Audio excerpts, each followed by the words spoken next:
No dia 10, eu já saquei 700. No dia 14, eu já saquei 5.700. No dia 20, eu já saquei mais 4.700 reais. Fiz mais de 20 mil reais em menos de 2 semanas. Nesse vídeo, eu vou te ensinar a ganhar isso. O que aconteceu?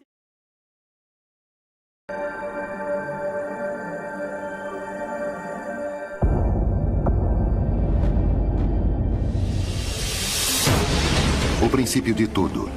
A energia. A história do ser humano sempre esteve ligada diretamente a ela. Desde a luz solar como elemento fundamental para a criação da vida em nosso planeta, até a invenção da bomba atômica.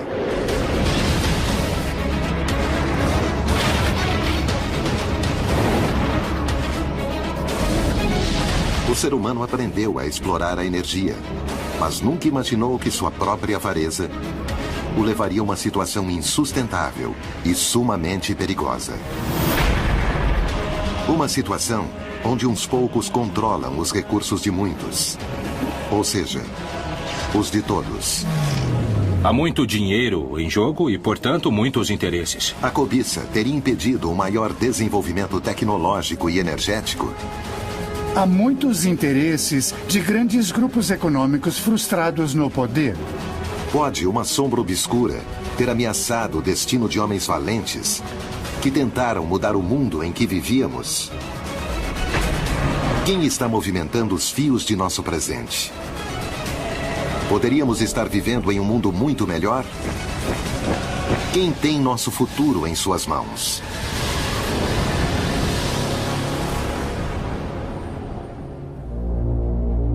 Tentaram enclausurar nosso conhecimento. Um conhecimento ao nosso alcance, mas oculto a olhos nus por um inimigo que supostamente se estende e permeia a indústria, os governos e os meios de comunicação. Fomos enganados? Se fizeram isso, por que não percebemos? Para obter as respostas adequadas, precisamos fazer as perguntas corretas. Por que dependemos de um recurso escasso que gera terríveis consequências? O planeta está em crise. O que houve com as pessoas que tentaram nos mostrar uma visão diferente do mundo? Vários homens lutaram e continuam lutando contra a incompreensão, a inveja e as ameaças e a sua privação de liberdade. Existem os que acreditam que houve uma conspiração contra seus projetos. Não resta dúvida de que foram atacados deliberadamente. Em suas vidas, pode estar a chave do que aconteceu com eles e do que está acontecendo conosco. Mentiras, traições, sabotagem e morte. Esta é a história dos sonhos e invenções de pessoas que enfrentaram os maiores obstáculos.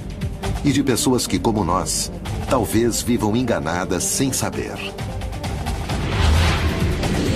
Mas, sobretudo, é a história do principal suspeito na sombra. O poder por trás da energia. Power.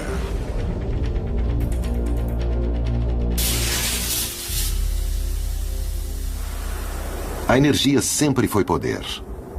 Os sacerdotes das civilizações antigas obtinham autoridade pela crença de seu povo em seu controle sobre a fonte mais visível de energia e vida. O Sol. A energia é solar direta ou solar indiretamente. Nosso gênesis energético está no Sol. Os sacerdotes não foram os únicos em se dar conta do poder resultante do controle da energia.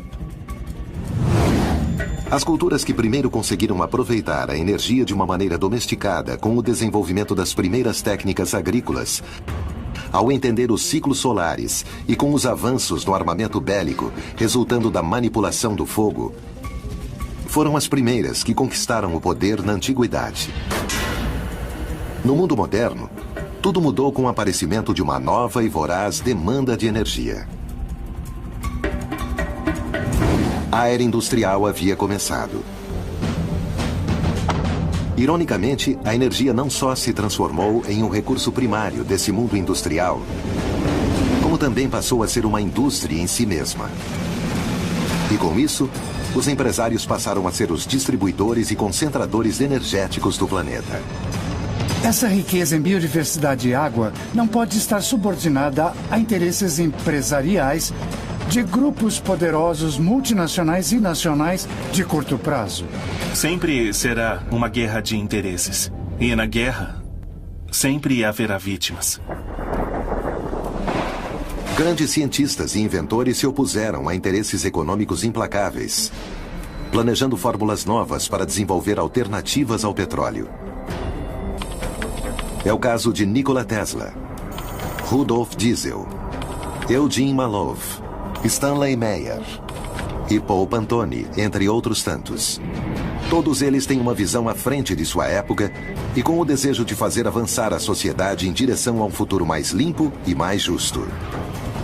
Desde a transmissão sem fio de energia até o uso de combustíveis alternativos, esses homens dedicaram suas vidas a buscar as soluções para os problemas que enfrentamos como sociedade.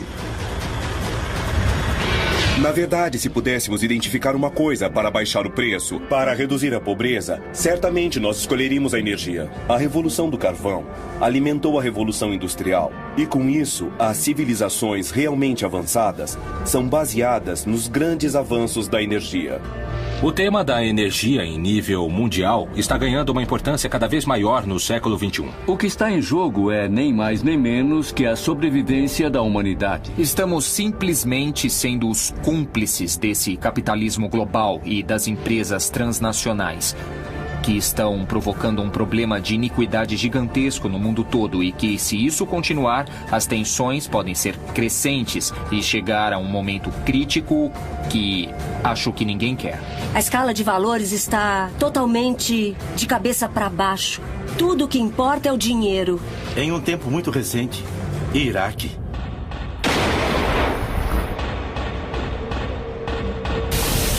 No entanto, existia uma pessoa que estava convencida de que manipular a energia não era uma arma de controle, mas a promessa de um mundo melhor.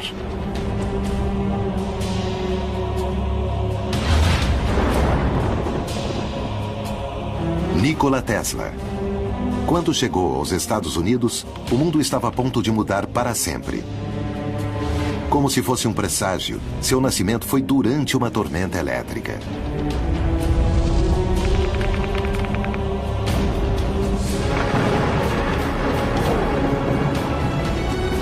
Desde muito pequeno ele tinha visões, era meio místico e se imaginava no futuro controlando a água e controlando a eletricidade. Seu pai era sacerdote e queria que Nikola seguisse seus passos. Ele entrou em crise e esteve a ponto de morrer. Não permitiam que ele sonhasse. Intransigente com a vocação do filho, seu pai fez então um juramento.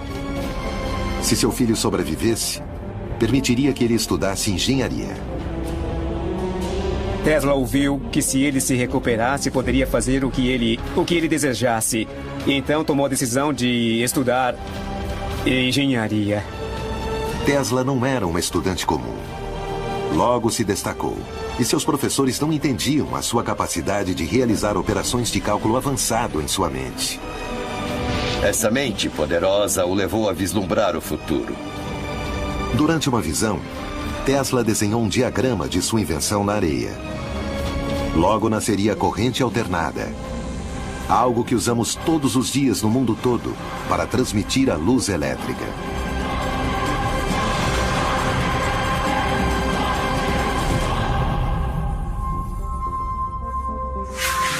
Por volta da mesma época de Tesla em Berlim, um engenheiro alemão estava para projetar o que seria o primeiro motor capaz de funcionar à base de óleo vegetal.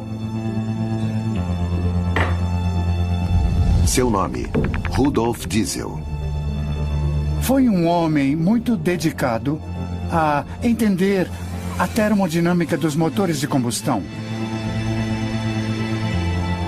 Uma de suas experiências resultou na explosão do motor em que trabalhava. Diesel passou meses no hospital em recuperação, com ferimentos muito dolorosos. Mas o acidente que esteve a ponto de tirar-lhe a vida lhe daria a coragem necessária para levar a cabo a invenção que revolucionaria o conceito de consumo energético. Aos 38 anos de idade, Rudolf Diesel já havia feito uma fortuna com seus projetos e patentes. Em uma feira em Paris, finalmente apresentaria ao mundo o motor que levaria o seu nome. Ele queria que o motor de combustão tivesse um aproveitamento muito maior e eficiência, que fosse mais barato, mais útil, com menos desperdício e menos poluição. Lamentavelmente para Diesel, seus interesses chocariam com dois poderosos adversários: a indústria incipiente dos combustíveis fósseis e o governo alemão, que temia que os projetos do pesquisador pudessem cair nas mãos da Inglaterra. As mentes brilhantes sofreram perseguições, sofreram boicotes. Seriam esses inimigos capazes de detê-lo? Durante séculos, aquelas mentes que ultrapassaram os parâmetros da ciência conhecida foram repudiados, em especial por aqueles instaurados no poder. Inclusive Galileu, que é considerado o pai da ciência moderna, que morreu em prisão domiciliar, cego e julgado pela Igreja por sua convicção de que a Terra girava ao redor do Sol. Quantos foram os cientistas censurados e quantos terão perdido a vida por isso? Fazem artificialmente que pareçam que essas coisas estejam fora de hora. São realizadas através de agentes humanos e às vezes com práticas argumentáveis, controvertidas e que às vezes levam a essas tragédias. Muitos homens perderam a vida pelo simples fato de estarem a serviço do conhecimento da humanidade. Parece que desconhecemos bastante sobre as tecnologias que nos rodeiam e seus criadores. Aos que estão no poder não convém que sejamos informados. São os mesmos que impedem o desenvolvimento de certas invenções. Os casos a seguir, se estiverem certos, mostrariam uma realidade arrepiante. As teorias de Malov, Meyer e Pantone não são mencionadas em quase nenhuma das faculdades de engenharia do mundo. E por esse motivo, seus trabalhos são praticamente desconhecidos. Em outra faculdade, na Universidade de Utah, Estados Unidos, em fins dos anos 80, uma dupla de cientistas, Martin Fleischmann e Stanley Pons, afirmavam que haviam conseguido produzir energia de qualidade a partir da fusão a frio. Um professor egresso do Instituto de Tecnologia de Massachusetts, Eugene Malov, não só apoiava a teoria, mas também assegurava que as notícias ridículas que suas experiências sofreram da mídia eram devido a interesses mais poderosos do que o bem-estar da humanidade. Na ciência existem os que a desqualificam, que é impossível obter resultado. E principalmente os que a desqualificam são os físicos nucleares, os que têm milhões e milhões de dólares em investimentos públicos do Estado, das universidades para construir reatores nucleares. Malov era professor de jornalismo científico da Universidade de Boston e no Instituto de Tecnologia de Massachusetts. Quase toda a sua carreira foi dedicada à pesquisa de fontes alternativas às tradicionais que usamos hoje. Seus avanços eram vistos como a solução energética do mundo. Malov iria se transformar em vítima das notícias ridículas por parte da comunidade científica apenas por divulgar a fusão a frio. Querem nos tratar como crianças e nos fazer crer que avanços como a fusão a frio são coisas que só existem na ficção científica. Contemporâneo de Malov, há quase 3 décadas em Ohio, um inventor surpreenderia o mundo com um simples vídeo amador. Este é o desenvolvimento de células de combustível de água que podem ser usados em carros experimentais. Stanley Meyer dizia ter inventado uma máquina que só precisava de água para conseguir o hidrogênio, usado como combustível. Suas pesquisas surgiram da preocupação que causou o embargo do petróleo de 1973 por parte dos Estados Árabes aos Estados Unidos e seus aliados. O que eu vejo é que a maioria das pessoas é muito egoísta. Havia literalmente filas de pessoas tentando abastecer seu veículo com gasolina. Os brasileiros foram testemunhos de como isso afetou seu país na década de 70, a ponto de ser o estopim para que o Brasil buscasse uma solução nos biocombustíveis. Até 1975, o Brasil dependia exclusivamente de importações de petróleo para manter seu sistema de transporte e indústria funcionando. A crise do embargo propiciou, no caso de Meyer, um patriótico desejo de buscar uma alternativa consistente aos combustíveis fósseis, dos quais já se sabia que não poderíamos depender por muito mais tempo. Nesse caso, depois de muitos anos de ser renegado com seu desenvolvimento, conseguiu legalizar patentes. Uma vida de luta. E ele seria reconhecido como inventor do ano pela prestigiosa edição do Who is Who in America. Stanley Meyer podia rodar até 150 quilômetros com 1 galão de hidrogênio sem poluir. Seu veículo impulsionado por água, na verdade, parecia uma espécie de Volkswagen. Era como um carro velho. Mas, basicamente, ele descobriu a forma de produzir combustível. Era hidrogênio, mas combustível a partir da água. Segundo Meyer, ele havia conseguido separar o hidrogênio do oxigênio na molécula de água, para posteriormente queimar o hidrogênio e fazer funcionar seu motor com um impacto quase imperceptível ao meio ambiente.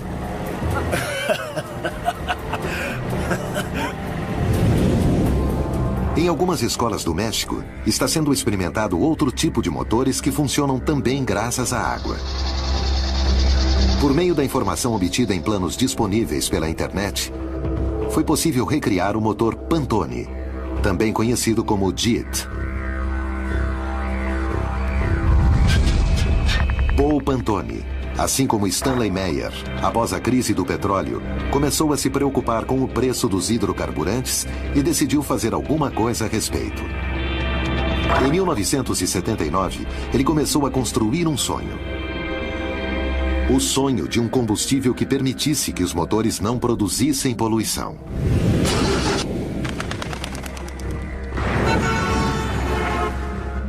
It is a miniature refinery, like I said, that atomically breaks down all the fuel in the chamber so that it's all used as energy with no pollution.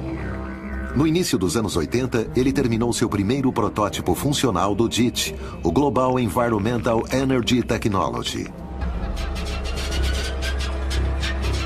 Está funcionando.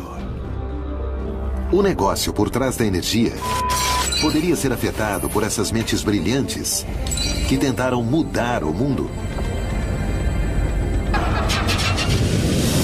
Sabotagens, conspirações, torturas psicológicas. Quando o poder se sente ameaçado, apela para qualquer recurso, desde que mantenha seu domínio, inclusive a morte. A avareza dos poderosos fez com que a exploração da energia entrasse em crise. Ameaças, traições e atentados impediram que os projetos em prol de um mundo melhor fossem realizados. Estaremos a tempo de reverter esse rumo trágico?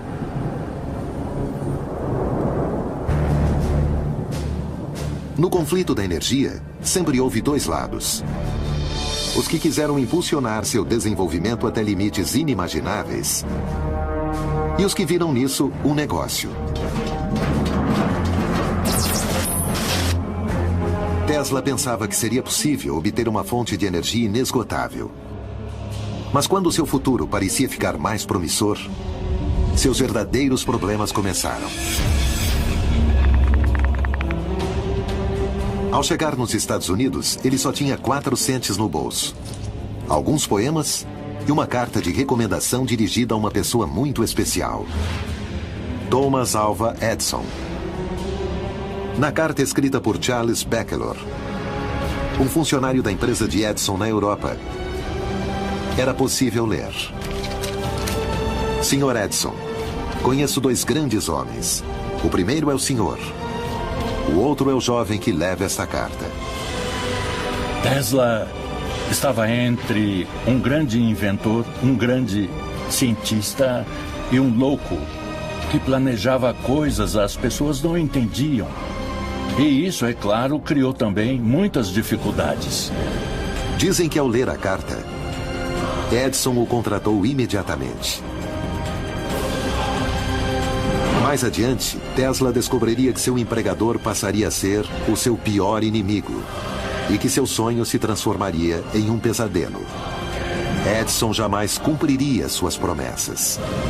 Foi muito conturbada sua relação infeliz com Edison, que o manteve sempre ameaçado, subjugado. Edison foi considerado herói nos Estados Unidos, mas para Tesla foi o grande inimigo. Ao negar um pagamento a Tesla, Edison se excusou, dizendo que seu funcionário não entendia o humor americano. Segundo o empresário, tudo havia sido uma brincadeira. Tesla estava tão mal que decidiu demitir-se e acabou montando sua própria companhia elétrica. Nikola Tesla imaginou um mundo onde a energia fosse um recurso infinito. Uma coisa com a qual começaria a sonhar muitos anos depois. Nós o vemos nas caricaturas como os Jetsons. Toda essa imaginação coletiva que tinham do futuro, da imponderabilidade de que a energia era vasta. Para ele, a energia podia ser retirada das tormentas, das correntes de água, do sol e, inclusive, dos raios cósmicos. Essa energia poderia ser transmitida de maneira sem fio a qualquer dispositivo receptor. Veículos, casas e eletrodomésticos seriam alimentados sem a necessidade de baterias, cabos ou qualquer combustível. Tesla entendeu a energia como um elemento ao nosso redor, que podia ser transmitida e recebida através do espaço, não necessitando, inclusive, de condutores como o cobre. Seu sonho era poder aproveitar uma energia livre, sem barreiras e inesgotável.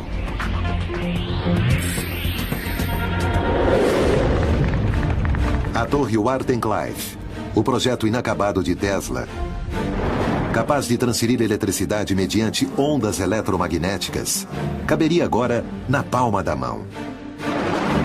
Os telefones celulares que utilizamos hoje em dia talvez tivessem aparecido décadas antes, assim como os primeiros computadores. Nunca poderemos saber o que teria sido do mundo com Tesla se ele não tivesse sido menosprezado. Mas podemos imaginar. Necessitaríamos da fibra ótica para a internet? Como teria sido o desenvolvimento da rede se seu nascimento tivesse sido sem cabos? Na atualidade, na China, uma tecnologia conhecida como Li-Fi possibilitou a transmissão de dados da internet à distância através da luz. Com essa tecnologia, não vamos precisar de cabos e somente com um interruptor poderemos usar tranquilamente a internet. O legado de Tesla teria conectado a todos nós.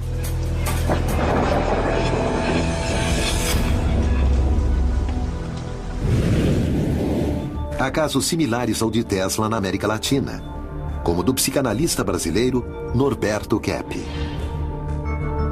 Esse pesquisador, assim como Tesla, acredita que a energia é algo que nos rodeia. Ele disse que o vácuo é repleto de energia.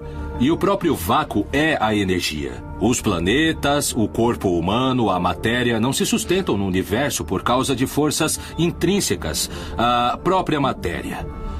Mas seriam sustentadas por uma energia que envolve a matéria. Dois engenheiros, César Sous e Roberto Frascari, decidiram pôr a revolucionária teoria do Dr. Kepp em prática, fabricando um motor muito versátil, que utiliza a energia que se encontra no ar e a matéria para o seu funcionamento. O motor Kepp pode substituir qualquer tipo de motor. Os que funcionam com velocidade, os que funcionam lentamente, os que têm maior torque, os que têm baixo torque e sempre com uma eficiência superior. Um motor que vai economizar de 70% a 90% da energia de que o Brasil precisa. O que é que impede ou evita que o motor Kepp seja conhecido e receba maior apoio?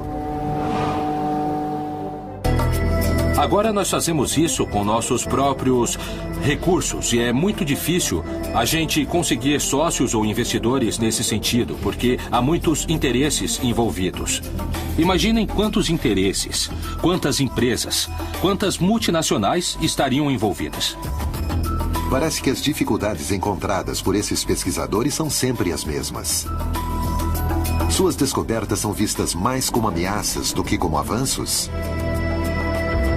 Temos uma fonte de energia que é inesgotável, que não é poluente. Na América Latina, uma descoberta pode estar à altura ou inclusive superar em sua revelação as anteriores. Arturo Solis, um médico mexicano, conseguiu patentear uma bateria que funciona graças a um processo natural praticamente desconhecido. Descobri uma reação química que era desconhecida no ser humano, mas que é uma fonte de energia que é praticamente infinita. Porque a melanina, na presença da luz e da água, produz eletricidade durante centenas e centenas e centenas de anos. Considerada comumente como um pigmento, a melanina pode conter a chave do futuro?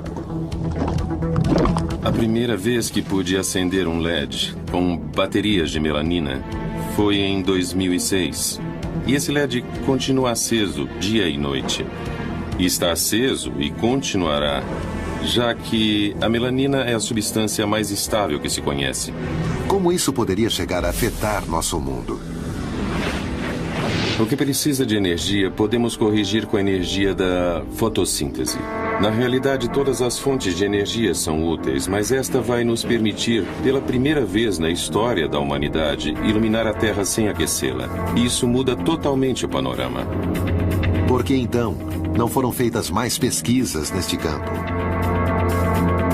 O que está acontecendo na atualidade? E o que podemos fazer quanto ao futuro? A fotossíntese representa uma ameaça para os interesses de alguns grupos? Mas é claro que sim. Quais são os principais obstáculos que eles enfrentam ao patentear suas invenções? O primeiro país que me concedeu a patente foi a Rússia. E foram 4 anos.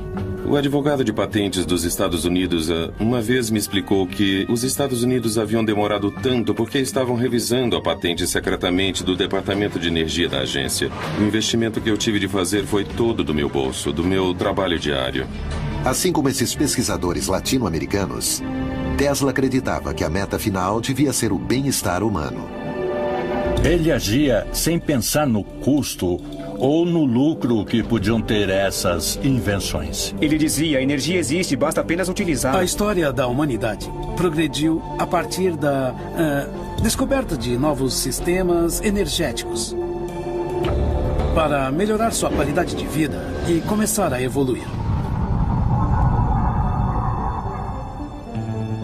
Rudolf Diesel, embora talvez não fosse um revolucionário tão global quanto Tesla, também vislumbrou um mundo mais humano do que o que conhecemos hoje. Por causa de seu motor que funcionava com qualquer óleo, o petróleo poderia ter ficado relegado a um segundo plano, em uma concorrência muito mais prematura que a atual com os biocombustíveis. As energias fósseis são consideradas energias sujas, entre aspas. A exploração, a pesquisa, gera impactos ambientais adversos muito importantes e para a saúde também. Existem incertezas sobre a gravidade de tais efeitos, mas serão extremamente graves. O problema principal é que, assim como a AIDS, cometemos o erro agora, mas pagaremos muito mais tarde.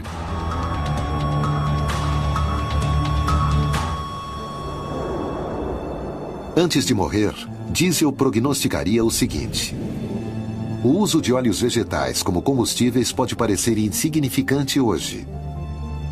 Mas esses óleos podem se transformar com o tempo em combustíveis tão importantes quanto o petróleo ou o carvão o são em nossos dias. O próprio Diesel chegou a fazer alguns ensaios, alguns testes com o óleo de amendoim. O mundo de Diesel teria sido similar ao Brasil atual, com uma matriz energética diversificada e balanceada entre os hidrocarbonetos e os biocombustíveis. Nós temos a produção de combustíveis líquidos como etanol, como biodiesel, que são produzidos dessa forma sustentável. Indubitavelmente, se diesel tivesse recebido o apoio de quem precisava, teria transformado o uso da energia, porque teria utilizado óleos vegetais em vez de petróleo. A atividade agrícola teria sido impulsionada seguramente pela natureza do combustível. Estaríamos utilizando carvão do presente e não o carvão do passado. E além disso, teríamos um nível de poluição muito menor. Entrada da fábrica. Para entender o presente e poder planejar o futuro, primeiro devemos conhecer o passado.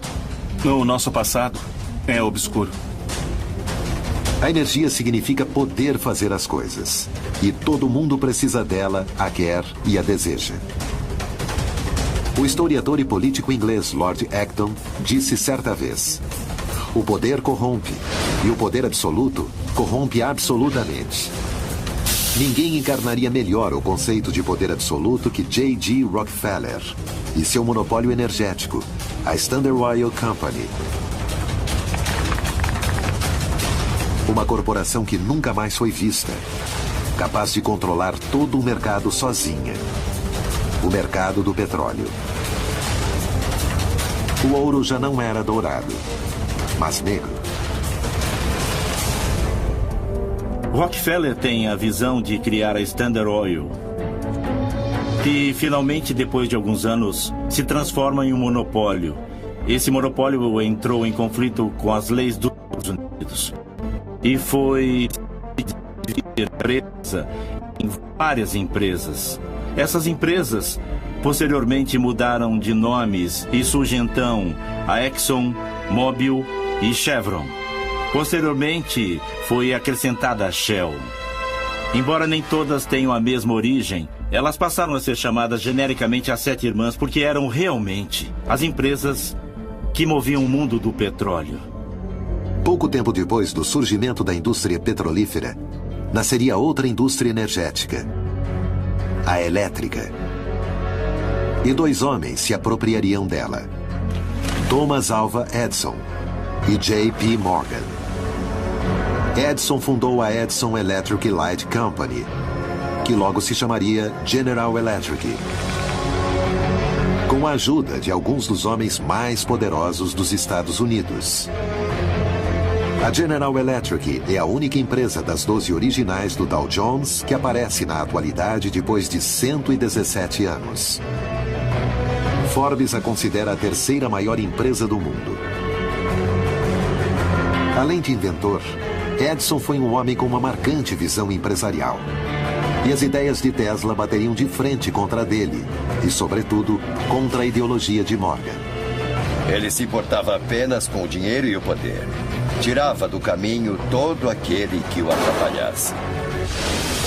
Uma guerra estava a ponto de começar. A Guerra das Correntes. Edison e Morgan estavam dispostos a tudo para dominar o mercado.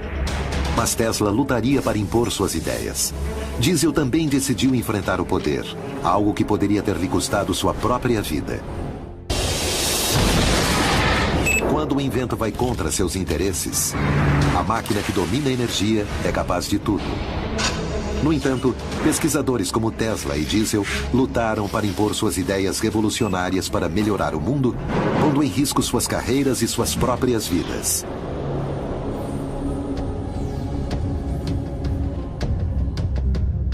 A história nos tem mostrado como foram formados grupos de interesses ao redor de tudo aquilo que é um recurso, como o petróleo e a eletricidade. Há muitos motivos pelos quais é muito difícil progredir no que se chama pesquisa e desenvolvimento. Os desentendimentos entre Edison e Tesla constituíram um claro exemplo das dificuldades que os inventores podem chegar a sofrer. A relação entre eles se torna muito difícil quando Tesla cria o sistema de corrente alternada. A princípio, Edison não lhe dava muita atenção. Sua soberba o impediria de prever o que estava a ponto de acontecer. E a história diz que ele estava trabalhando, fazendo furos em Nova York para estender os cabos de máquinas de corrente direta de Edison.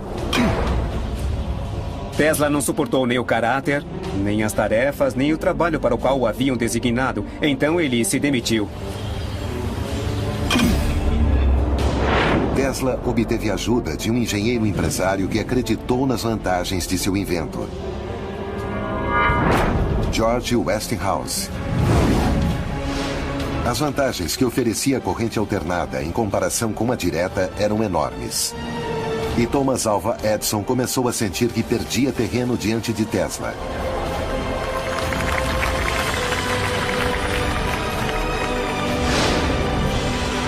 Então começou a criar publicidade negativa sobre o invento de seu rival, executando animais em público para difamar a corrente alternada.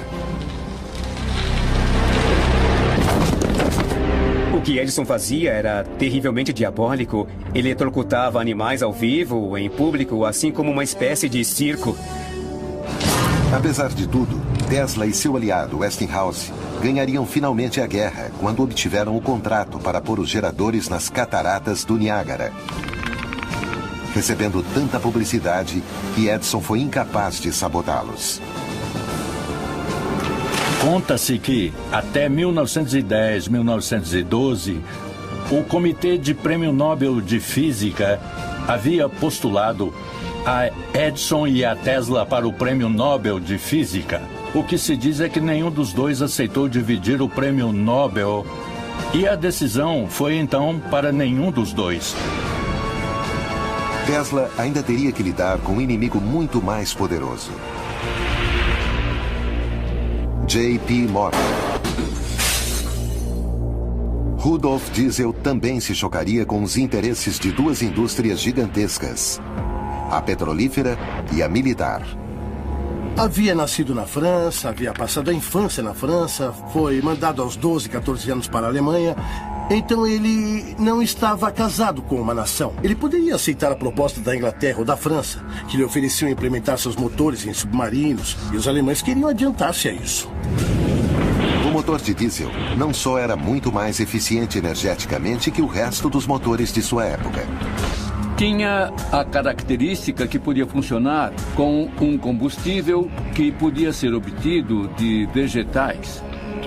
Isso dava ao motor diesel uma grande vantagem, mas ao mesmo tempo atrapalhava o crescimento econômico que as petroleiras poderiam projetar a partir da venda maciça das naftas.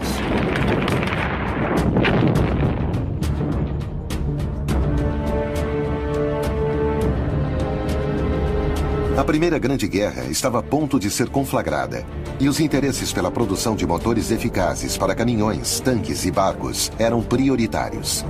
Quando passaram a utilizar o motor diesel tanto para caminhões quanto para tanques de guerra, os veículos não paravam de funcionar, mesmo que todo o motor ficasse submerso na água. Bastava que a admissão e o escapamento ficassem fora. Os motores de diesel, devido às suas características, eram usados nos temidos submarinos alemães. A arma mais poderosa naquele momento.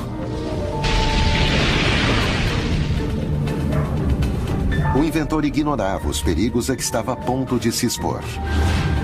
O caso diesel é interessante porque mostra de que maneira, apesar das conspirações, finalmente a tecnologia pode terminar por se impor.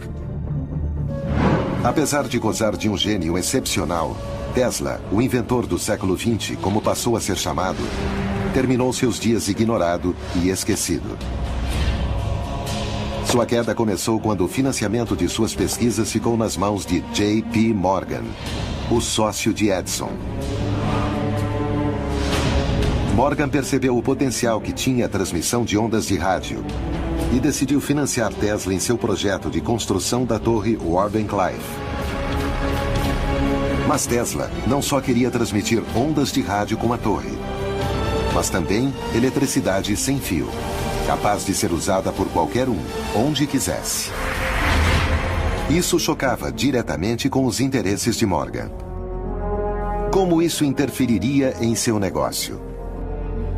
Morgan tinha um monopólio sobre o cobre com que eram fabricados os cabos. De nenhuma maneira iria permitir que a pesquisa de Tesla progredisse. Ao ficar sabendo das intenções de Tesla, JP Morgan detém imediatamente o financiamento e logo a torre é demolida, prejudicando a reputação de Tesla para sempre. Além disso, seu laboratório foi saqueado e seus planos desapareceram.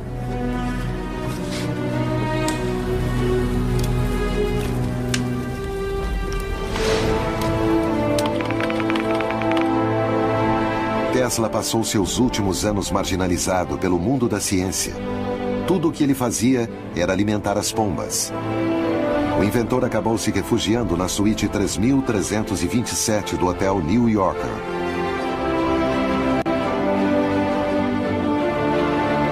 Aos 86 anos de idade, morria na suíte do hotel, completamente sozinho. Em tal condição, falecia um dos mais brilhantes cientistas contemporâneos.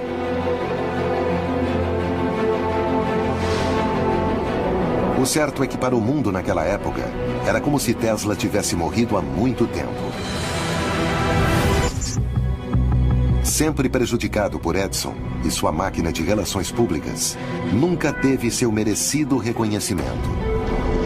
Poucos dias depois, uma camareira o encontra morto no hotel de Nova York onde vivia e liga para o FBI. Naquela época, Hoover era o diretor do FBI e ele ordena que todos os pertences de Tesla sejam recolhidos imediatamente. E desde aquele momento, tudo relacionado a Tesla passa a ser top secret nos Estados Unidos, inclusive seu nome.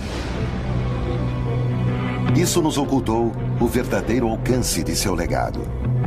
Tesla ficou totalmente ignorado. Ele saiu dos âmbitos universitários, acadêmicos, teóricos, filosóficos, não aparecia. Até que outra vez, estendendo sua pesquisa, e a importância de tais pesquisas é que outra vez voltou a nascer um mito e a história desse gênio da humanidade.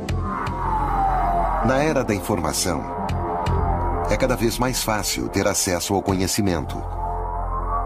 Talvez hoje, o encobrimento não seria tão simples quanto antes. Já não se pode enganar todas as pessoas o tempo todo. Bem, também não se pode adiar e frustrar uma contribuição valiosa para sempre. Antes de morrer, Tesla disse enigmática e profeticamente: o presente é deles, mas o futuro pelo qual realmente trabalhei é meu.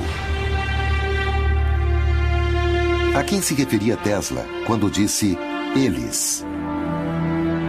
Nunca saberemos se eles tiveram algo a ver com os misteriosos eventos que ocorreriam com diesel.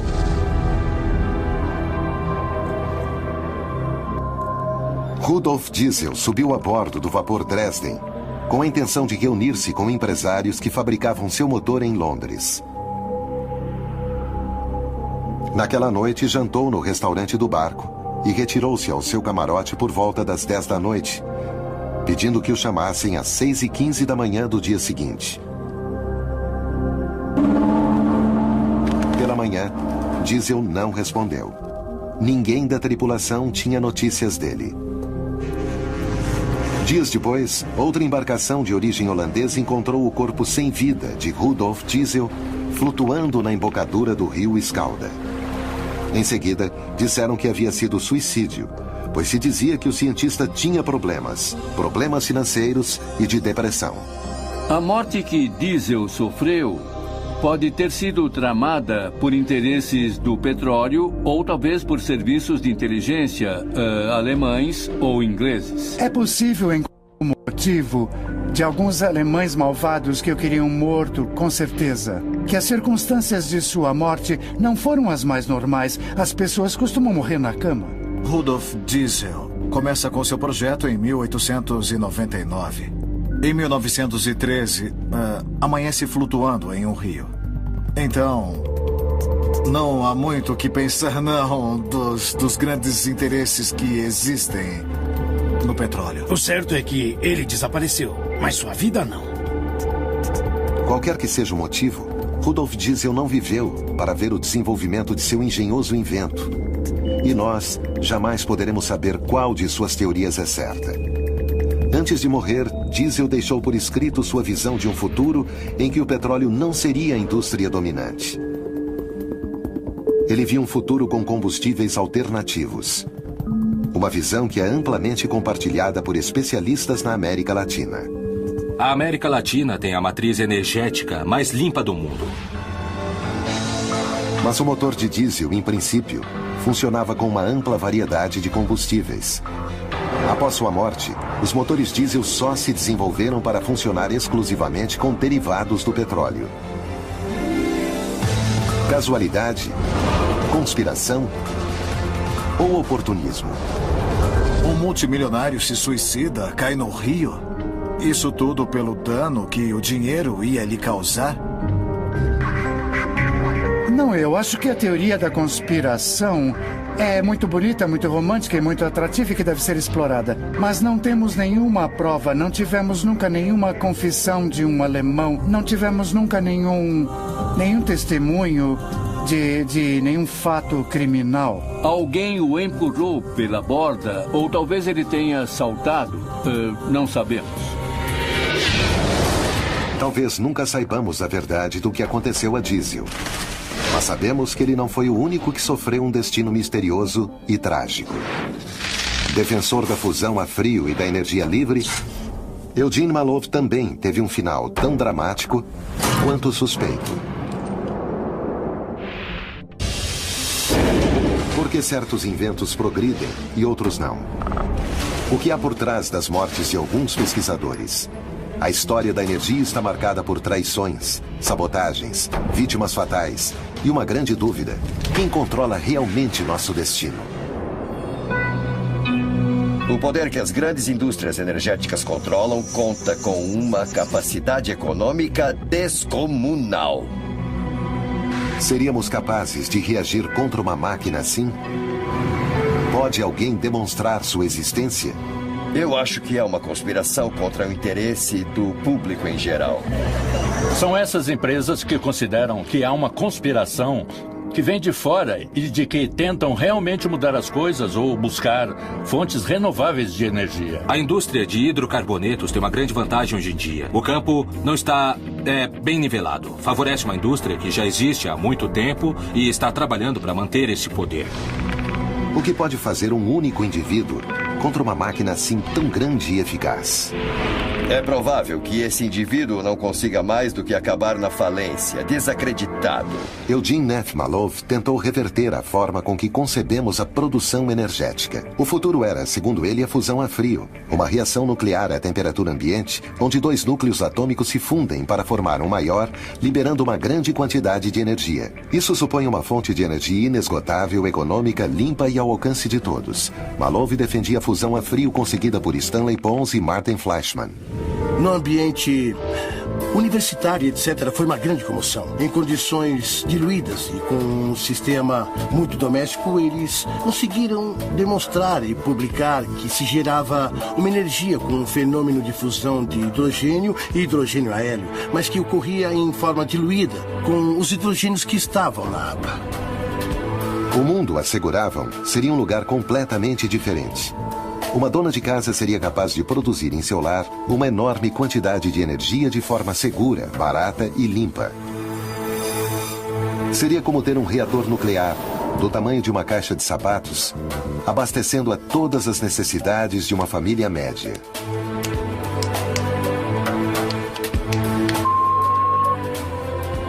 No entanto, o mundo acadêmico duvida da capacidade de reproduzir o fenômeno da fusão a frio. Assim como também questiona a veracidade dos inventos de Stanley Meyer e Paul Pantone. Pantone tinha um interesse além de qualquer crise econômica para desenvolver seu invento. Muito tempo antes de transformar-se em um tema tão popular como em nossos dias, Paul já pensava em conseguir um processo de combustão que reduzisse a poluição. Queria criar um motor que cuidasse do ambiente. Assim, ele visualizou o JIT.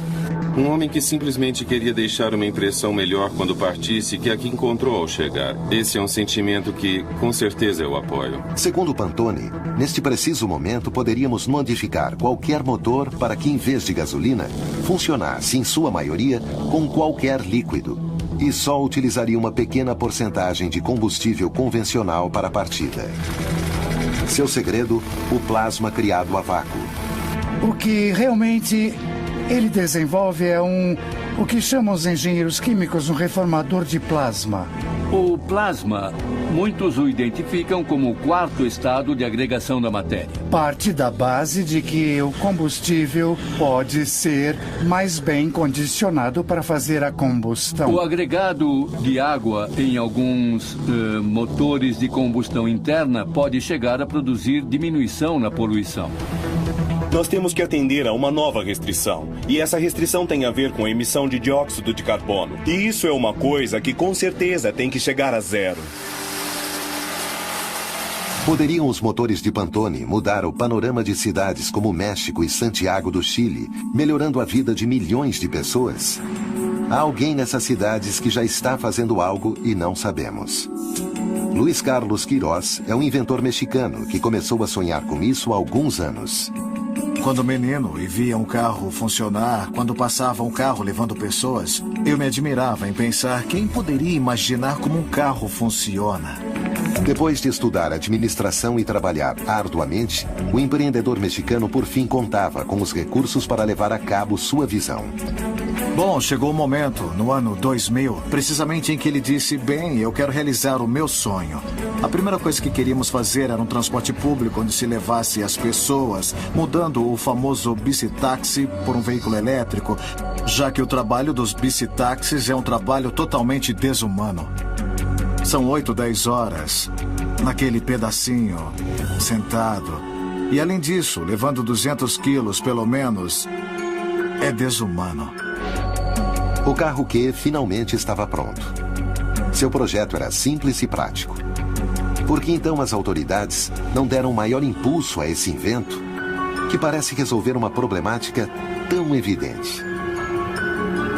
Os diferentes governos no México não demonstravam o interesse em desenvolver energias sustentáveis. Falam de ecologia, mas a realidade é que quando nos aproximamos desses não, é melhor procurar outro empreendedor que invista. Por não haver leis para veículos elétricos, logicamente eles não podem circular antes que saiam as leis. O que é ridículo. O que impede que governos levem a cabo políticas para favorecer o meio ambiente de forma sistemática e mais eficiente. São setores inicialmente conservadores e que precisam fazer políticas de incentivo para que se decidam a fazer os investimentos para que aquela tecnologia mais eficiente de fato aconteça com os benefícios para a sociedade. Deve haver governos que estejam gerando normativas, benefícios para que as empresas invistam e também para dar lugar aos empreendedores. O tempo do governante é de 4, 5, 8 anos no máximo. Nesse tempo, ele necessita de renda rápida. Não lhe importa que dentro de 15, 20, 100, 1000 anos se deva estar pagando ainda os passivos ambientais e sociais que foram gerados por essas rendas que ele captou. Aqui está a incoerência dos tempos do governante, dos tempos da política, dos tempos da natureza.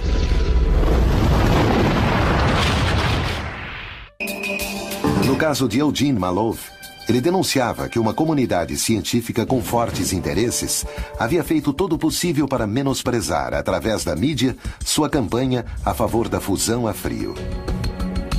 Malov quis mostrar ao mundo um invento que revolucionaria a maneira com que concebemos a energia, proporcionando-nos a tantas vezes imaginada energia livre. Mas por acaso, era isso que desejava a comunidade científica? No caso de Malov, evidentemente a comunidade científica nesse momento jogou por terra seus projetos. É compreensível, considerando que essa era uma ideia revolucionária. Malov decidiu fundar a sua própria organização para a pesquisa da fusão a frio e as energias alternativas. Inclusive escreveu uma carta à Casa Branca, expressando a sua fé absoluta no futuro da fusão a frio.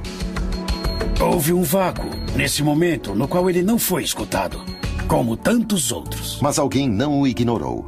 E Malov começou a receber ameaças para que parasse com sua pesquisa, ou sua vida correria perigo.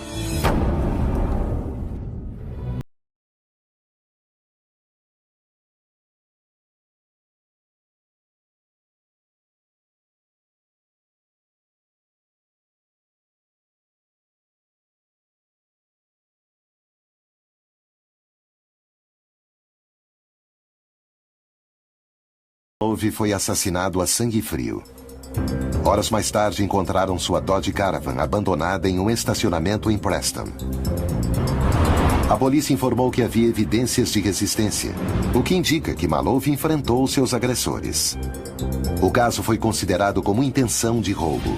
Será casualidade que nada da casa tenha sido roubado? Seus avanços eram vistos como a solução energética do mundo e, por motivos desconhecidos, ele foi morto. No mínimo, afetou certos interesses. Eles tentaram tirar Malov dali e levá-lo para outro lugar.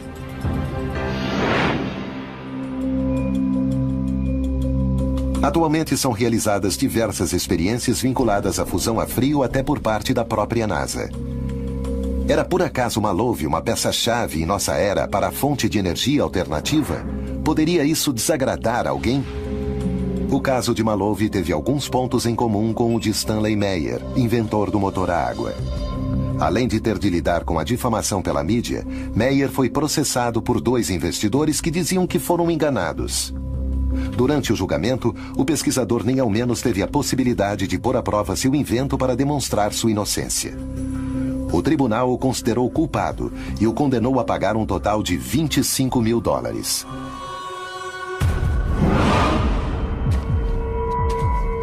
Segundo Meyer, um personagem obscuro, representando interesses do Oriente Médio, aproximou-se dele com uma proposta. Ofereceram a extravagante soma de $1 bilhão em troca da venda da sua patente para, em seguida, fazê-la desaparecer. É difícil falar porque você pode pensar também que não desenvolver uma tecnologia nova, você pode estar deixando de ter um mercado novo de um produto com um valor superior e que você poderia, inclusive, ganhar mais. Mas para Meyer, sua invenção do motor a água era um aporte para a humanidade, não um negócio. Assim, ele recusou as ofertas. A partir daí, Meyer denunciou que recebia ameaças telefônicas. Estaria alguém se empenhando em evitar que suas descobertas ficassem conhecidas? Muitas o vídeo que tecnologias Stanley foram Meyer usou criadas para de mostrar maneira à simples sociedade para seu invento aproveitar a rapidamente energia deu a da volta ao água. mundo. Por exemplo, essa tecnologia está aproveitando o poder que a água nos oferece. Este injetor de água que nós vemos aqui hoje nos dá uma forma muito econômica de conversão e faz com que um automóvel convencional funcione com água normal. Todas as grandes empresas, os grandes interesses nunca tocaram o coração para defender a vida de um ativista ou de um inventor. São perseguidos, assediados e mortos. O motor a água, criado por Meyer, poderia ter revolucionado o cenário energético mundial. Talvez por isso seu desenvolvimento foi truncado pelo dramático destino de seu inventor.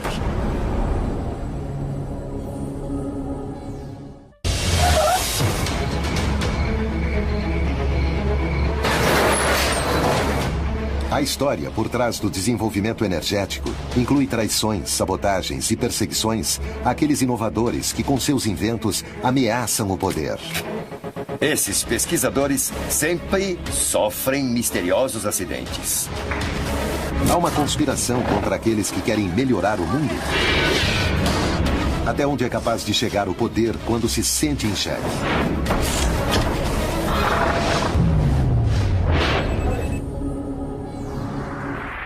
Stanley Meyer propunha o uso de um simples adaptador para abandonar os hidrocarbonetos por completo. Através de um processo de eletrólise, as moléculas da água se separariam, liberando o hidrogênio para ser usado como combustível. Só havia um pequeno problema com a sua criação. Ela violaria as leis da termodinâmica. Algo que não o impediu de desenvolver seu invento e inclusive fazer demonstrações em público. Um carro que se alimenta de água e que não consome combustíveis, acho que afeta interesses brutais e paradigmas energéticos, com repercussões que, no mínimo, teria mudado todo esse cenário energético que hoje em dia estamos padecendo e estamos contaminando.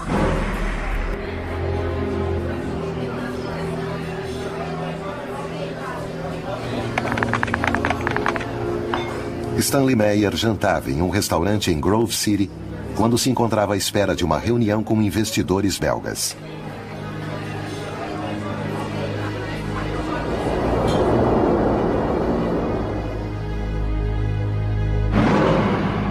Talvez ele não tenha sabido entender de alguma maneira que a sua sentença de morte poderia significar esse choque de sistemas que ele propôs. Foi um erro, talvez político. De acordo com a versão dada por testemunhas, em pleno jantar, Meyer sentiu-se sufocado. Deu um salto em seu assento e fugiu para o exterior do restaurante, gritando que o haviam envenenado.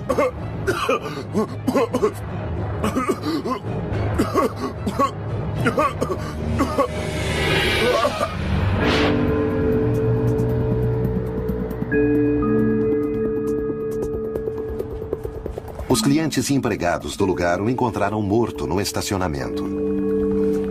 Nunca chegou ao carro e também não chegou a realizar seu sonho. Se estivessem certas as afirmações de Meyer, o mundo não teria de enfrentar a perspectiva de um apocalipse energético por escassez de recursos. O hidrogênio é o elemento mais abundante do universo. Uma fonte praticamente inesgotável de energia.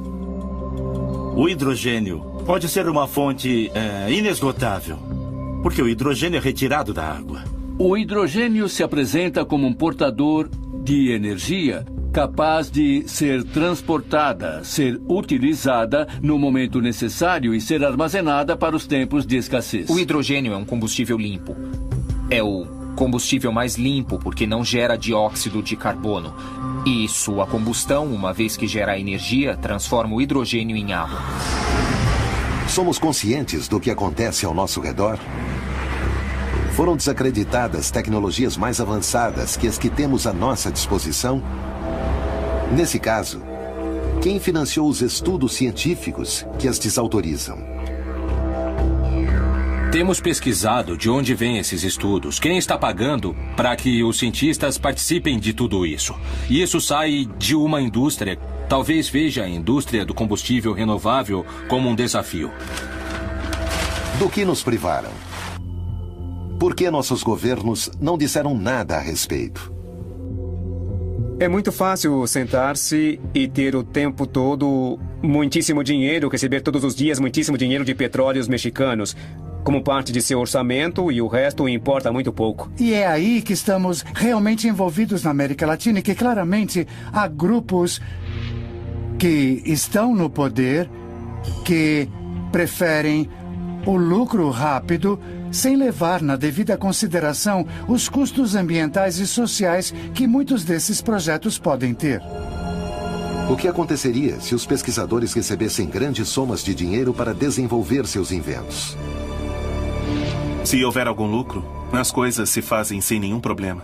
A candidatura brasileira à Copa do Mundo resultou que em Brasília fosse construído o primeiro estádio de futebol totalmente autônomo em termos energéticos e com zero de emissões. Este projeto tem uma característica única. Eu creio que, no atual momento, talvez seja o mais importante estádio até então construído. A nossa preocupação foi desenvolver uma arquitetura que reduzisse todos os custos para a manutenção do estádio, e isso ao longo de todo o tempo. O estádio se abastece de energia solar. Além disso, uma membrana no teto se encarrega de reter a poluição que é produzida no lugar. Suas zonas verdes se abastecerão de água recolhida da chuva. E todos os seus espaços estarão habilitados de maneira que entre grande quantidade de luz natural. Por Por isso é que eu afirmo que realmente esse projeto é hoje, sem sombra de dúvida, o mais moderno, o mais, tecnologicamente falando, o mais completo. Talvez nas próximas Copas do Mundo e, bom, Olimpíadas e etc., isso possa ser incorporado nos novos estádios.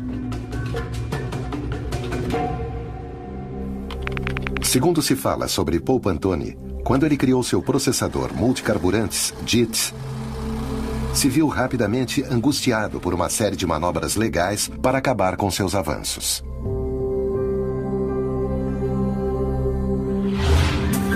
Seu pai foi o primeiro a adverti-lo sobre o risco que ele corria. Pantone chegou à casa de sua família com um carro cujo motor havia sido modificado por ele. He froze, turned around, looked at me, and he said, "You're running on water?" "Yeah. Give me the keys to my house, the gate, and the garage, and get off my property. I disown you." I said, "What?" He said, "They'll kill you. And anybody who knows how to run on water will be dead." Quanto faltava para que Pantone ouvisse o conselho de seu pai? Não o matam no início. Isso seria muito fácil. Primeiro fazem da sua vida um inferno. Pouco depois de conhecer o JIT, um diário local publicava a notícia de seu invento. De acordo com o relato de Pantone, um ano mais tarde ele recebia a chamada de um representante de uma empresa petrolífera do exterior que exigia a venda dos direitos de seu sistema. A recusa de Pantone transformaria sua vida em um inferno. So I called the same newspaper or the TV reporter up at the news station, and I said, "I have a story better than yesterday's. I've got ex-governors and I've got other people on tape-recorded phone calls threatening my life. They're going to murder me if I try to pursue my dreams." He said, "Mr. Pantone, I don't know anybody that would like to cover that story, because if we do, we will never have a job again." O dinheiro da conta dele desapareceu misteriosamente. Durante os anos seguintes, várias propriedades de seu negócio imobiliário foram vandalizadas. Paul Pantone conta que posteriormente receberia um novo telefonema aterrador. Com o apoio de seu filho, resolveu fazer frente a muitas das ameaças e impedimentos legais que puseram em seu caminho. Mas ainda não sabia que o pior estava para acontecer. A história diz que seus sócios acabaram enlameando a empresa em desenvolvimentos não muito santos. Tesla, Pantone, Diesel, Malov, Meyer. Valeu a pena o esforço desses homens em enfrentar as adversidades ou os inimigos que se opuseram aos inventos revolucionários e que alcançaram seu objetivo obscuro? A energia sempre foi um recurso-chave na história do homem. No entanto, tecnologias que melhoram seu uso muitas vezes são menosprezadas pelos que controlam a indústria. Vivemos em um engano monumental.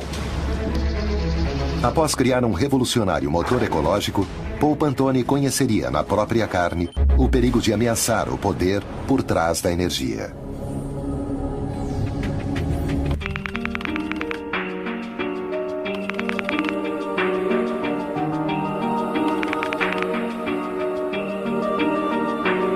O mundo geralmente celebra tudo aquilo que represente um avanço para a humanidade. Os inventores mais criativos, no entanto, muitas vezes são dificultados no desenvolvimento de suas obras. O primeiro problema que tem os sonhadores, eu diria que é como acreditamos tanto no que vamos fazer, pensamos que as outras pessoas também vão vê-lo positivamente. Meu primeiro equívoco foi acreditar que conseguir o carro e fazê-los funcionar, todos iam querer ajudar. E todo mundo ficaria feliz. Na verdade, o que necessitamos é de um grande salto. O que necessitamos são milagres energéticos. E quando uso a palavra milagre, eu não quero dizer que seja impossível. O que eu estou falando é que nós precisamos desse grande salto imediatamente. No México, José Antônio Urbano Castellán trabalha no campo da energia solar para alcançar esse nobre objetivo.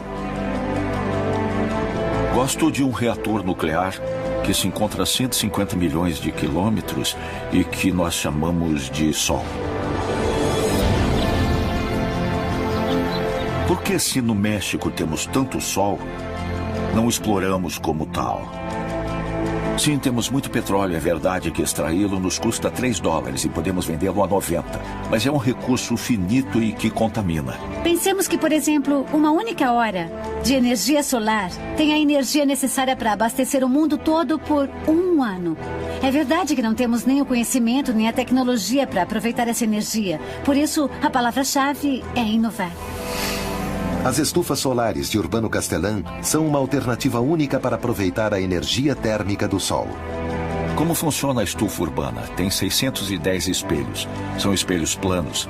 Estão posicionados de tal forma que todos incidem em um ponto. Ali temos uma serpentina pela qual estamos fazendo circular o IT reciclado de detrito. Nós o aquecemos a 300 graus e então podemos dispor desse calor latente, captado com o sol, para cozinhar nossos alimentos. O alimento básico na zona rural, não eletrificada e suburbana das grandes cidades, que exige um alto consumo energético. Podemos retirá-lo do sol com uma vantagem: zero emissão de CO2 na atmosfera. A energia solar é muito variada porque me permite aquecer a água, permite produzir a eletricidade e me permite gerar calor de processo com as estufas que desenvolvemos para dar o que é necessário para o cozimento. A crise climática é cada dia mais evidente. O que falta para que se faça uma advertência definitiva sobre o perigo que isso representa para o homem? Temos um panorama de água contaminada, temos um panorama de solos contaminados e, se permitirmos que contaminem a água e o solo, permitimos que se contamine o alimento. Não é uma especulação. Já existem muitos dados técnicos. O cenário otimista seria que a sociedade em geral tomasse consciência e dissesse: embora eu tenha hidrocarbonetos, não posso continuar queimando-os e vou passar para as transições energéticas nobres, porque cada vez somos mais, cada vez consumimos mais energia e cada vez estamos extraindo mais recursos não renováveis. Por que achamos que temos o direito de retirar tudo hoje? E por que achamos que temos o direito também de contaminar a água e o solo de todos os seres humanos que vêm daqui por diante nessas zonas mineiras? Quem nos deu esse direito? Esses são os elementos de reflexão de que necessitamos. Devemos insistir que, contra a mineração, os efeitos da contaminação em escala humana são para sempre. O petróleo, o carvão, o gás natural foram uma revolução na época da Revolução Industrial. Não são mais. Este é o momento de gerar uma nova revolução. Temos que gerar a revolução do século XXI, que é a revolução da sustentabilidade. E quando falo disso, falo da sustentabilidade econômica, social e, naturalmente, de um novo sistema energético, que esteja baseado no uso das energias alternativas. Paul Pantone também imaginou um planeta diferente, onde os carros funcionassem com o DIT, o seu sistema. Este adaptador seria capaz de fazer funcionar qualquer veículo com 80% de água como combustível. Mas o sonho de Pantone se transformou em pesadelo. Isso de poupar 80% de combustível, quando eu, petroleiro, fiz meus grandes investimentos e estou fazendo perfurações, acaba com meus esquemas de recuperação de investimento. Então começo a subjugar Pantone como um louco para que sua ideia comece a afundar. Os testemunhos próximos a ele contam uma experiência arrepiante, talvez a maior de todas. A forma pela qual foram tratados, a forma com que Paul Pantone foi tratado, para mim, é uma abominação. Seu destino foi o pior lugar em que um homem pode terminar. Um hospital psiquiátrico. Os médicos determinaram que deveriam medicar Pantone. Durante 3 meses, ele deveria receber fortes psicotrópicos com a desculpa de voltar a deixá-lo competente, segundo eles. Na luta para libertá-lo, foram apresentadas 2 provas psiquiátricas que confirmavam sua estabilidade mental. Soube que não consideraram as provas e nem ao menos teve uma legítima defesa. Pantone estava definitivamente condenado. Well, I'd broken my foot on about the 3rd month I was there. And instead of fixing it, they just put me in a wheelchair. When I couldn't walk anymore, that was it. Put him in a wheelchair. Still didn't want to fix it. They drilled out every tooth. Then they had to go in and cut the gums. And when they saw teeth growing in again, they got really upset. So then they took me to a surgeon, and they ground down the bone, and then sewed it all back up. Ele sofreu muitas pressões e várias torturas psicológicas. E terminaram fazendo com que ele merecesse o lugar onde estava. Embora resistisse e não tomasse seus medicamentos por temer ver afetadas suas faculdades mentais, o futuro de Pantone se desenhava nele. Pressentia que não ia durar muito mais tempo.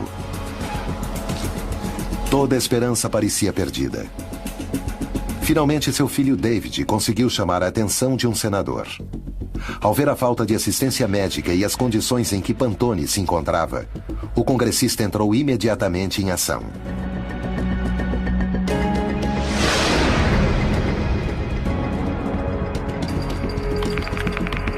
Albuquerque, Novo México, setembro de 2013.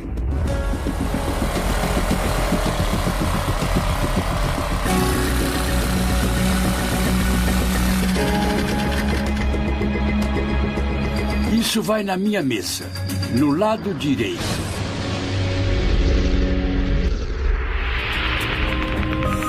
Paul Pantone foi libertado no dia 25 de maio de 2009, com a condição de abandonar o estado de Utah. Eu me senti traído. Contratei um advogado após outro. Passei por 12 ou 13 advogados. Todos levavam o meu dinheiro. Diziam que me representariam, mas depois voltavam e me diziam: a única forma de representá-lo é você me dar sua patente. E isso não ia acontecer. Enquanto a crise climática cresce, o poder por trás da energia usa todos os seus recursos para manter seu domínio. Qual é o caminho para sair dessa encruzilhada? Quem são os novos pesquisadores? E o que estão fazendo para mudar o mundo? Eles sabem que arriscam tudo, inclusive suas próprias vidas? A história da energia esconde sabotagens, traições e mortes duvidosas. Certos inventos são consagrados enquanto que outros caem no esquecimento. Quem são os pesquisadores que, apesar de tudo, lutam contra o poder, embora suas vidas estejam em risco? Pantone, Meyer, Malov, Diesel e Tesla parecem ter vivido na própria carne a presença do poder. Nunca poderemos ter a certeza. Seremos nós também vítimas, sem saber? O que nós podemos fazer se o poder por trás da energia é tão grande? Ou só nos fizeram acreditar nisso? Temos menosprezado nossa capacidade de conseguir mudanças? E o papel dos cidadãos é fundamental. Nós precisamos entender que as pessoas têm o poder, o povo é quem tem a última palavra. Temos que conseguir maiores fundos para a pesquisa. Necessitamos dos incentivos do mercado. Necessitamos difundir a mensagem. Um avanço energético, com toda certeza, é o mais importante. Nunca antes foi mais fácil conseguir isso. Graças a tecnologias digitais, o fluxo de informação é tal que a censura é praticamente impossível. Mas entre tanta informação, onde procurar? Por onde começar?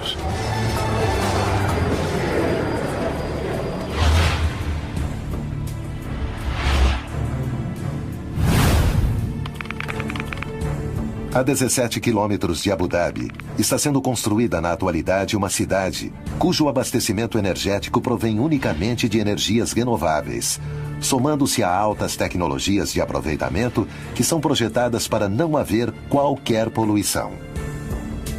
Exemplos como o da cidade de Masdar seriam muito interessantes se pudessem ser reproduzidos em todo o mundo. Estima-se que 90% da eletricidade que se use será solar. E o resto será gerado por meio de incineração de dejetos. Os carros tradicionais serão substituídos por carros elétricos. Grandes cidades que estão distribuídas em diferentes países do mundo dificilmente poderiam rapidamente ser transformadas em cidades não contaminantes e autossustentadas, como seria desejável. Investimentos como o da cidade de Masdar, em Abu Dhabi, e o Estádio Nacional de Brasília, nos demonstram que, quando existe o interesse econômico, é possível solucionar nossas necessidades mais urgentes. Acho que o que está acontecendo é que agora as pessoas começam a tomar consciência de que as energias alternativas não somente são boas para o planeta, mas além disso podem ser rentáveis. E pode haver um negócio. E precisamos que isso aconteça.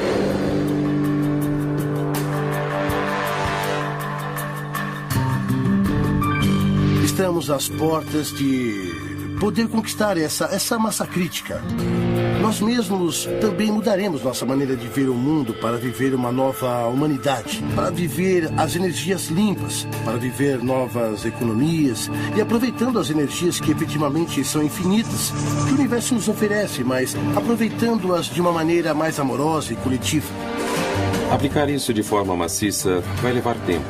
Vai ser um tempo muito bem empregado. E, além disso, muito interessante porque estamos abrindo um novo panorama, completamente diferente. Temos novos desafios para resolver para os próximos 1000 anos. Na verdade, nós somos o problema. Somos nós que geramos a crise ambiental. E é importante tomar consciência disso. Não há como jogar a culpa nem nas empresas, nem nos governos. Somos nós. O importante é assumir essa responsabilidade. Porque os governos fabricados por essas empresas, por exemplo, quem os usa? Somos nós. Então, nós somos o problema, mas também somos a solução. Há pessoas, pelo que sei, que baixam planos da internet e os aplica e funcionam. Na verdade, com muitas inovações também acontece isso. Assim, não é nada melhor que democratizar os conhecimentos dessa maneira.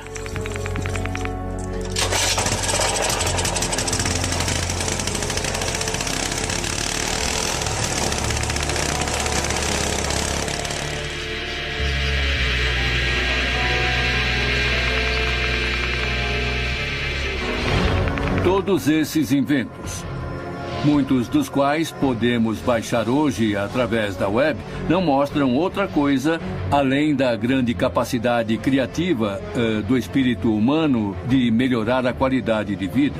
E isso se faz a partir de ideias, desenvolvimentos, alguns dos quais chegam a um porto seguro e se transformam em verdadeiras realizações tecnológicas. Felizmente, o futuro que Tesla, Maloof, Diesel, Meyer e Pantone vislumbraram poderia estar cada dia mais perto de ser realizado. A Tesla Motors produz na atualidade veículos elétricos de alta gama. Mas o desejo dessa empresa, criada em homenagem ao homem que mais lutou para pôr a energia ao alcance de todos, é chegar ao mercado maciço com um automóvel de preço acessível. Poderíamos estar diante da fagulha que dispara a revolução que Nikola Tesla sonhou mais de um século atrás.